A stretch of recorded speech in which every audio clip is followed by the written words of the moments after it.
सतगुरु की साजी निवाजी प्यारी सात संगत जी, प्यार और सत्कार से कहना धन निरंकार जी। सात संगत जी, दासी आदरणीय महात्मा विवेक रफीक जी की गजल की कुछ लाइनें आप जी के चरणों में रखने जा रही है। इन लाइनों द्वारा हमें समझाया गया है, खुदा की खोज वो जाने कहाँ दिन रात करते हैं। ये संसारी लोगों के लिए कहा गया है, खुदा की खोज वो जाने कहाँ दिन रात करते हैं। एक हम हैं जो हर एक पल खुदा से बात करते हैं। ये जो दूसरी लाइन है ये ब्रह्म ज्ञानियों के लिए लिखी गई है। एक हम हैं जो हर एक पल खुदा से बात करते हैं। उन्हें इंसान की सूरत में भी ना इंसान नजर आए, उन्हें इंसान की सूरत में भी ना इंसान नजर आए। हम इंसानी तन में रब से मुलाकात करते हैं। हम इंसानी तन में रब से मुलाकात करते हैं। भगत तो रंग बिरंगे फूल हैं रब की बगीची के, भगत तो रंग बिरंगे फूल हैं रब की बगीची के। प्यार की खुशबू से भरपूर कुल कायनात करते हैं। प्यार की खुशबू से भरपूर कुल कायनात करते हैं। जिनका भी यकीन पक्का है इस मुर्शद की रहमत पर, जिनका भी यकीन पक्का है इस मुर्शद की रहमत पर, उन्हें मजबूर ना उनके कभी हालात करते हैं। उन्हें मजबूर ना कभी उनके हालात करते हैं। साथ संगत जी, कहने का भाव यही है कि जो सतगुरु निरंकार के ऊपर अपना सब कुछ छोड़ देते हैं, जिक्र करते हैं, फिक्र नहीं करते हैं, तो ये सतगुरु निरंकार हर घट का वासी है, हर घट की जान रहा है। ये अपने भगत के लिए बेहतर से बेहतर करता है, अच्छे से अच्छा करता है। लेकिन हमारा पूर्ण विश्वास अपने कामिले मुर्शद पर होना चाहिए। ऐसे ही दासी बहन कविता बेकल जी के विचार आप जी के चरणों में रखने जा रही है। बहन कविता बेकल जी ने अपने विचारों द्वारा समझाया। कहने लगे, बात उन दिनों की है जब बेकल जी को अपनी बैंक की नौकरी छोड़कर सेवा के लिए संत निरंकारी मंडल में बुला लिया गया। कुछ समय तक तो गुजारा चलता रहा, परंतु कुछ समय बाद हमारे छोटे बेटे की आंख में चोट लगने की वजह से डॉक्टर ने ऑपरेशन करवाने के लिए कहा। 1 साल के लंबे इलाज के बाद ऑपरेशन का समय मिला, लेकिन जितना खर्चा बताया गया वो हमारी शक्ति से, सामर्थ्य से बाहर था। मैंने सहज ही बेकल जी से कहा कि आप बाबा जी से बात करके देखो। यह बात सुनते ही बेकल जी ने मेरे मुंह पर हाथ रख दिया और कहा, क्या तुम उनसे कहने को कह रही हो जो सब जानते हैं, जो अंतर्यामी हैं। लेकिन तुम फिक्र ना करो, कोई ना कोई जरिया ये अवश्य बना देंगे, कोई ना कोई माध्यम अवश्य बना देंगे। मैं सोचती रही कि कितने सालों से बिना सैलरी पर है, कोई काम का जरिया भी नहीं है, जैसे कैसे घर का गुजारा तो चल ही रहा था। लेकिन यह ऑपरेशन वाला खर्चा कहाँ से आएगा। और इनके चेहरे पर जरा भी चिंता के भाव नहीं हैं। बस यही आशा है, यही उम्मीद है कि निरंकार दातार कोई माध्यम बना देगा। लेकिन मेरी आस टूटती जा रही थी, क्योंकि 2 दिनों के बाद बेटे की आंख का ऑपरेशन होना था। बेकल जी जब भी रात को सोते तो अरदास करते थे और मुझसे भी करवाते थे, तू ही निरंकार, मैं तेरी शरण हाँ, मैनू बख्श लो। सब नू सारे सुख दो, सब दा भला करो। मैं कई बार सोचती, यह कैसा इंसान है जिसके अपने पास कुछ भी नहीं है, फिर भी अपने लिए कुछ भी नहीं मांगते और बाकी सबके लिए मांगते हैं।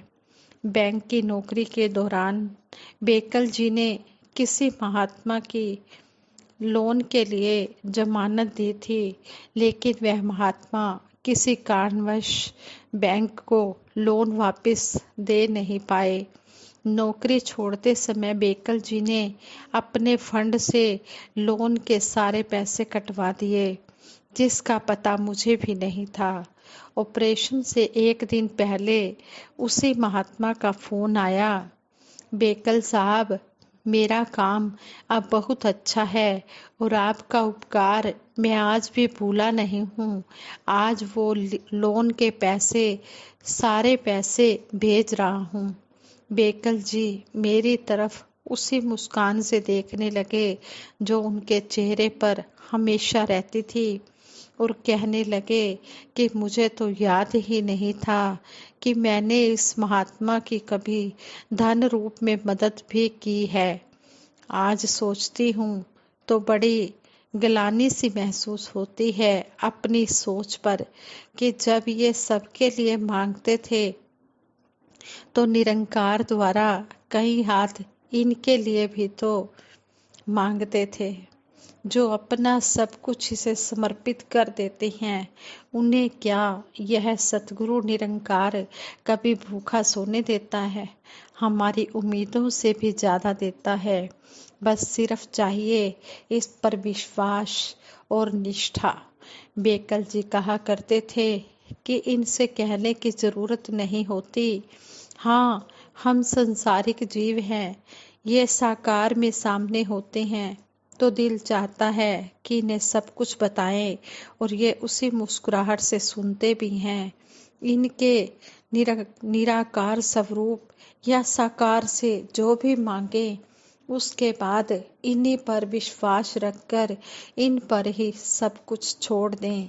ये हर वो काम जो हमारी बेहतरी के लिए है कर देंगे।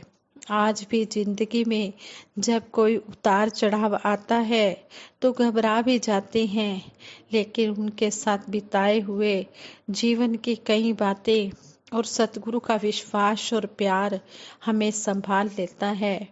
यही सतगुरु के चरणों में अरदास करती हूँ, हे देव समर्पित कर पाए हर श्वास तुम्हारे चरणों में दृढ़ से दृढ़तर होता जाए। विश्वास तुम्हारे चरणों में, हमारा अटूट विश्वास सतगुरु के चरणों में बना रहे। जब हम इस तरह के विचार सुनते हैं या पढ़ते हैं तो हमारे मन को मजबूती मिलती है। इसलिए हमें सतगुरु बार बार समझाते हैं कि हमने संतों का संग करना है। अगर हम संतों का संग नहीं करेंगे तो दुनियावी असर हम पर हावी हो जाएगा और फिर हमारा जो मन है ये कमजोर हो जाएगा। इसलिए हमें सतगुरु समझाते हैं कि सत्संग में आना है। एक घड़ी आधी घड़ी आदित्य पुनियाद संतन सेती कोष्ठी कोट कटे अपराध।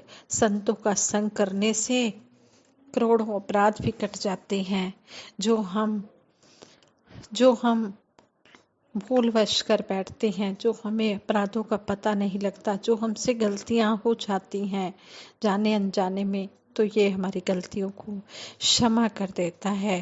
इसलिए हमने सत्संग में आना है, संतों महापुरुषों के वचनों को सुनकर उनको कर्म रूप में ढालकर अपने मन को मजबूती देनी है। चाह गई चिंता मिटी मनवा बेपरवाह, जिनको कछु नहीं चाहिए वो शान के शाह।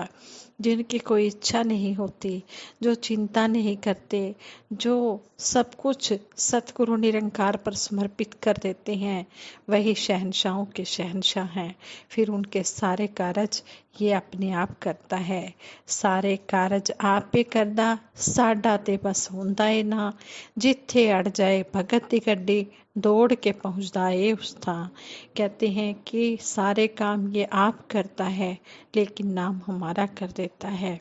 जहाँ पर भी भगत का काम रुक जाता है वहाँ पर यह दौड़कर अपना कोई ना कोई रूप बना लेता है और उसके काम को पूर्ण कर देता है। बस हमारा विश्वास पूरा हो, गुरु पूरा, ज्ञान पूरा, निरंकार भी पूरा है, पूरी तेरी साध संगत दरबार भी पूरा है, सब कुछ पूरा है। सतगुरु सच्चे पातशाह हमारे विश्वास को भी पूर्ण करना। तू हर जगह है, तू सर्वव्यापक है, अंतर्यामी है, घट घट वासी है, कोई भी जगह तुझसे खाली नहीं है। हर पत्ते में, हर डाली में, हर कण कण में प्रभु परमात्मा समाया हुआ है। इसी तरह कहते हैं, एक संत अंधेरी रात में किसी जंगल से गुजर रहे थे। चोरों ने संत को सामने से आते देखा तो पूछा, तू कौन है और यहाँ क्यों आया है? चोरों को देखकर संत डरे नहीं और निडरता से बोले, जो तुम हो हम भी वही हैं। उनकी निडरता देखकर चोरों ने अंदाजा लगाया कि हो न हो यह भी चोर ही है, वरना हमें देखकर भाग जाता। चोरों ने संत जी को अपने साथ ले लिया। एक घर में चोरी करने के लिए जाने लगे तो संत जी से बोले, अगर कोई हमें देखता होगा तो आप शोर मचा देना, यही आपकी जिम्मेदारी है, और आप घर के बाहर खड़े हो जाओ। संत ने हाँ में सिर हिला दिया और चोर जैसे ही चोरी करने के लिए उस घर के अंदर चले गए, वैसे ही संत ने अपने थैले में से शंख निकाला और बजा दिया। चोरों ने उसी समय बाहर आकर पूछा, कौन देख रहा है? संत बोले, जो सर्वव्यापक है, जो सर्वत्र है, जो हर जगह है, जो मेरे दिल में विराजमान है, वही आप लोगों के दिल में भी विराजमान है। हर स्थान पर स्थित प्रभु सारे विश्व को देखते हैं, तो वे आपको भी तो देख रहे हैं। वे आप लोगों को इस चोरी की सजा देंगे, आपको सजा ना भोगनी पड़े, इसलिए मैंने पहले ही शंख बजा दिया है। आगे से वो चोर कहते हैं, तू चोर है या पागल है? संतों की तरफ कोई एकटक देखे तो उनके शरीर से निकले दिव्य तेज से प्रभावित हुए बिना नहीं रह सकता। चोर देखते ही रह गए, यह कैसा अजीब आदमी है। और संत जी की तरफ देखते देखते उन चोरों के मन के भाव बदल गए। उन्हें लगा कि यह तो कोई साधु बाबा है। उन्होंने श्रद्धा भाव से संत को प्रणाम किया और उपदेश देने की प्रार्थना की। संत के उपदेश से चोरों का मन बदल गया और वे चोरी का धंधा छोड़कर हमेशा के लिए प्रभु के भक्त बन गए। संतों की कृपा कब किस पर व किस रूप में बरसेगी, इस बारे में कहा नहीं जा सकता। इसलिए हम हमेशा संतों महापुरुषों का संग करते रहें। अगर हम अपने जीवन की नैया को पार लगाना चाहते हैं, अगर हम भवसागर से पार होना चाहते हैं, सतगुरु निरंकार साथ संगत माँ का हर पल सहारा ले, आसरा ले, इनका हम संग करें, तभी हम भवसागर से पार हो सकते हैं। इस तरह हमें सतगुरु कदम कदम पर यही समझा रहे हैं, सत्संग में आना बहुत जरूरी है। जो सत्संग में आते हैं उनके मन के भाव बदल जाते हैं, उनके मन से बुरे विचार निकल जाते हैं और अच्छे विचार उनके मन में प्रवेश कर जाते हैं, उनका जीवन संवर जाता है। फिर संतों का संग करने से संतों वाला जीवन बन जाता है। जैसे कहते हैं, जैसा करो संग वैसा चढ़े रंग। जो संतों का संग करता है वो संत बन जाता है। तो इस तरह हम सतगुरु निरंकार से, दातार से यही अरदास करते हैं, सच्चे पातशाह हमें हमेशा अपने चरणों से जोड़ के रखने। आ चरना तो करी ना तू दूर दातिया, रही बख्शदा साडे कसूर दातिया। सच्चे पातशाह हमसे जो कदम कदम पर गलतियां हो जाती हैं, उन गलतियों को आप जी बख्शते रहना। आप जी बख्शनहार हो, हम भूलनहार हैं। हमारे से जो भी भूलवश गलतियां हो जाती हैं, उन गलतियों को आप जी क्षमा कर देना। और इसी तरह आप बख्शते रहना और अपने चरणों से लगाए रखना।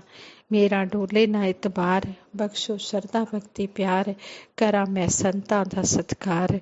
सच्चे पातशाह मेरा विश्वास कभी भी डोले ना और हमेशा मैं संतों महापुरुषों का सत्कार करता रहूं और आप जी के चरणों में इसी तरह जुड़ा रहूं।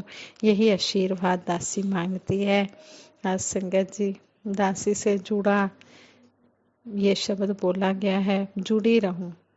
दासी परिवार सहित आप सबके चरणों से जुड़ी रहे, आशीर्वाद लेती रहे और अंतिम श्वास तक आप जी के चरणों में तोड़ निभ जाए। यही अरदास है, यही कामना है।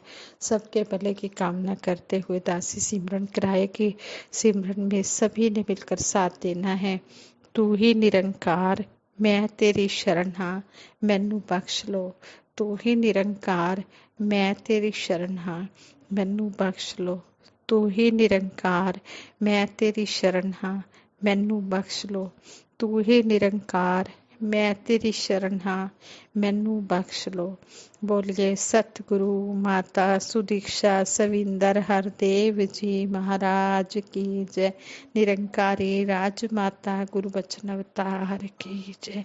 हाँ संगत जी, प्रेम से कहना धन निरंकार जी।